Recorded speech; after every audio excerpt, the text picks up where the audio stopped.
Hello guys, welcome to Tech Tricks tutorial. In today's video, I will show you how to create a board on Monday.com. First, log into Monday.com and head to your workspace. To create a new board, click on the Add button on the left-hand panel. Then, select New Board. A pop-up will appear where you can name your board. Type in the name of your board and choose whether it will be a main board, private, or a shareable board. For this example, I'll keep it as a main board.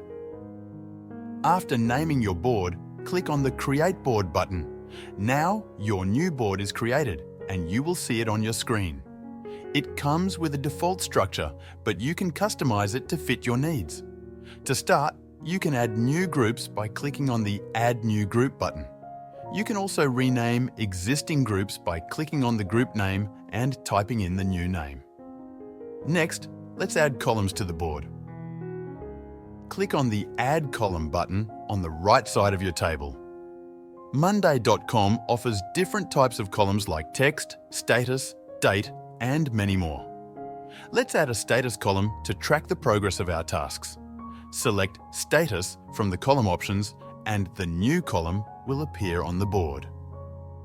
Now you can start filling out your board with tasks. Click on any empty cell under a group to add a new task. You can give it a title, set the status, and add other details like deadlines or assignees, depending on the columns you've added. To further customize your board, you can use automations. Automations help streamline your workflow. To set up automation, click on the Automation button at the top of the board. Choose a template, like automatically marking a task as complete when the status changes. Set up the conditions and actions and then save it.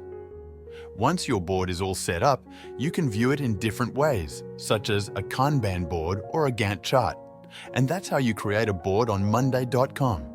If you found this video helpful, please like and subscribe to our channel for more tech tips and tutorials.